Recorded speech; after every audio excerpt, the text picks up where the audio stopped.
So here's what I'm gonna do. I'm gonna walk you through, like, literally what I do, and you can take whichever pieces you want, all right? So it first starts, for me, it first starts with some sound, right? For you, it could be music, it could be a movie, it could be some loved one's voice, but it first starts with a sound, right? There's this sound that I hear, and that sound moves me, all right? That sound moves me. So this was a sound that I heard years ago, and there are times in my life where I just stop and I play this sound because it does something for me internally. It moves me. Write that down. The very first thing that needs to happen to you every single day is you need to be moved. You need to be moved, right? So there are a group of people, you know, on the earth that don't reach their goals because they get complacent, right? They're not moved. You got to be moved, all right? So every day I try to find something. I've been married 30 years. I've been with my wife for 34. I try to find something every day that moves me, where it's just not like she's in the house. She's just my wife. I try to be moved. My son, I try to think of something every day that will move me. My daughter, something that will move me. The company, like I need something that's gonna move me. So you need to spend the first 30 minutes of a day, an hour if you can, doing things that are going to move you. Write that down, the things that are gonna move you. Okay, so for me, it's music. It moves me, right? And those lyrics specifically, like I believe, right? So somebody tell me, give me two other people. What do you do, or what can we do to an activity that can move us?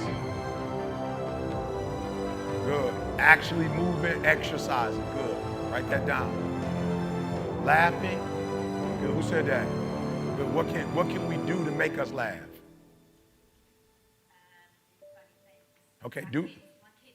Good, my kid. Okay, so just whatever it is that you can do literally to incite it. Listen to me very closely. When I say find something that moves you, what most of you do wrong is you're waiting for something to move you, instead of creating the thing every day that moves you. And the reason why I say find something that moves you, because what separates humans is our effort. There's some of us, we give 70% to what we do. Some of us 80%, some of us 90%, some of us 100%, some of us 120%. And so when you move and you are moved, it allows you to operate at a whole different level. So I want you to be very intentional and deliberate every single day, at least an hour. But if you have to rush it, 30 minutes where you are moved. All right, good. Anything else? Music, laughter, meditation. Good. Vision board. Good. Prayer. Good. Say it again. Read over my goals every hour. Good. Motivational speakers. Good. I don't know what it is. I'm telling you though, stop waiting for something to move you and move yourself. Like every day, move yourself. So in the morning, move yourself. In the afternoon, move yourself. At night, move yourself. How many of you, honestly, you've gone throughout the day or an entire week where literally you were like, yo, I'm just being real. I wasn't moved. I wasn't moved like that. Let me see your hand. Your day, you want. Good. Stop. Do me a favor. Stop waiting for life to move you and you move you. Like you already know when you, anybody ever watch a movie and it's like, you know when you watch that movie what it does to you? Like you about ready to run through a wall? Okay, well, keep the movie on cue. I'm just being real. Keep the movie on cue when you feel down. Hit it. Like be very intentional and very deliberate about moving yourself. That's number one. Look, the only difference between you and I is passion. That's it. Most of you are probably more intelligent than me in this room. You are. You're probably more gifted naturally than I am. But what separates us is that I'm moved. And you feel it when you watch my video. You feel it. And after you watch it, you're moved. You're ready to run through a brick wall. I'm able to put you through a brick wall. I'm able to give you energy and strength because I have it and I'm not waiting for nobody to give it to me. I'm intentional and deliberate at the first hour of my day of saying, E, let's go. So many of you are moving and you're moving on 70% or 80. So what happens to you is you're average or you're good, but you're not great or phenomenal. And if you could find whatever your greatness is and be that consistently.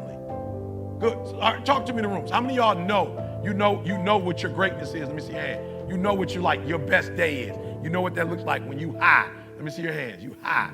You know what that looks like. Hands down. How many of you are like that 2 days out of the week? Let me see your hand. Like eat probably about 2 days. How many of you 3 days out of the week you like that? How many of you 4 days out of the week you like that? How many of you 5 days of the week you like that? How many of you 6 days of the week you like that? How many of you 7 days of the week you like that? Good. So here's what's happening. What's happening is you aren't you regularly. You aren't you. I don't really know what's happening, what's getting in your way, but you're not you. And so what I got to do is I got to get you to a place wherever your greatness is, I need you to stay there. Does that make sense? Like you hate when you're in the States. Like you hate when you recruit a player and they can give you 22 and 10 and 5, but then on the day you need them, they're not giving you nothing. You're like, hold up. Like I recruited you on what I saw. I need to see this on a regular basis. So I'm not really sure what's distracting you, but I hired you. I married you. Come on. How many of us got in relationships? I mean, that person wowed you. And 4 or 5 years later, you was like, whoa, I'm not getting the same feeling when I'm just being real. You like, yo, I hooked up with you on some stuff you showed me, like you made me feel a certain way. I don't feel like that today. Does that make sense? Come on, does that make sense?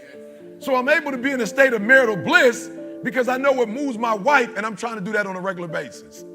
Like I'm trying to recreate that every single day. I'm not on no, I'm gonna do it on Monday, Wednesday, and Friday. Why? Because somebody else might do it the other days.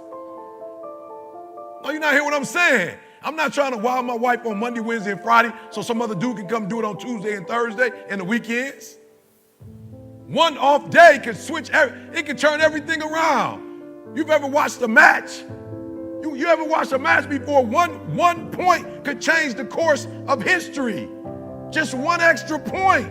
And so here's what I want you to do. When you get home, I want you to write down like yo, I flew in here last night. I got 3 hours of sleep. I went upstairs. I said, give me one thing. It starts at 8. I got here like 7:45, 7:50. I said, I just need one thing. I just need to take a shower.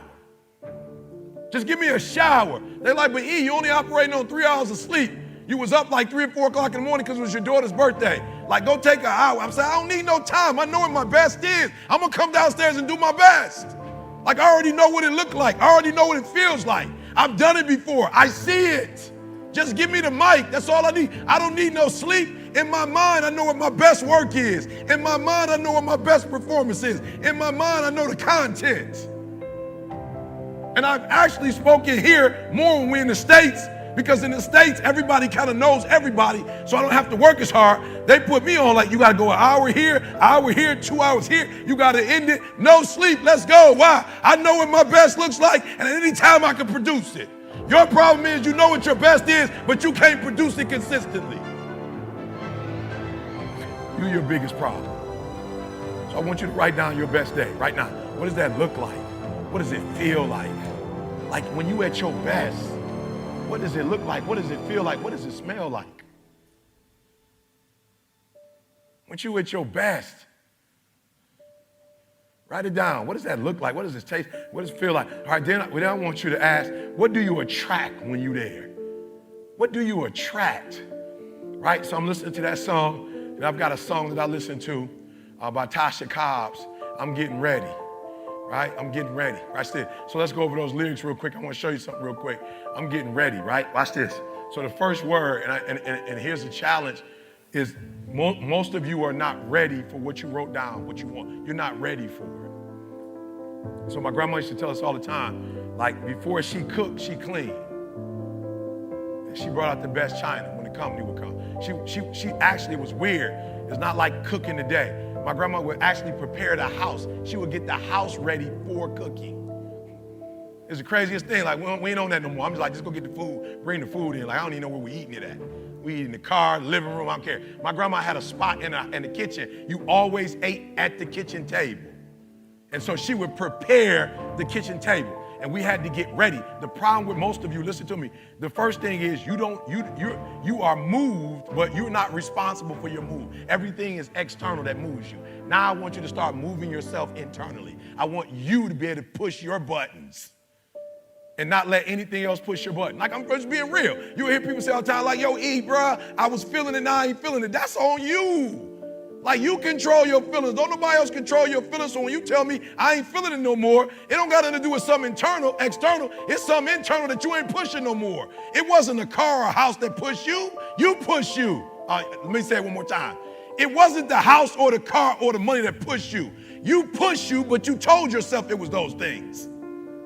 It wasn't those things. Those are inanimate objects. Inanimate objects don't push you or move you. You push you, you move you. So if you're not being moved, that's on you. You're doing something wrong. You're not being able to go inside and push the right buttons. So the first thing is you got to move you every single day. If you get to a point in your day and you down and out, if you get to a point in your day and you exhausted, you get to a point in your day and you're not feeling it, you can stop right there and change the mood. Nothing controls you. Come on, say it with me. I control me. Come on, I control me.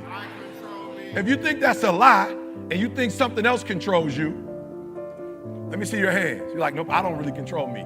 Something else, my wife controls me. No, and if your wife controls you, who gave her the control? You did. So my wife does control me, but I gave her the control. Like, I realized she's a better decision maker than me, so I gave her that. Right, but I gave it to her. At any point I need to take it back, I can take it back. Does that make sense? Does that make sense? You control your feelings. You control your mood. Don't nobody control your mood. You saw something that threw you off. Well, see something that throw you back on.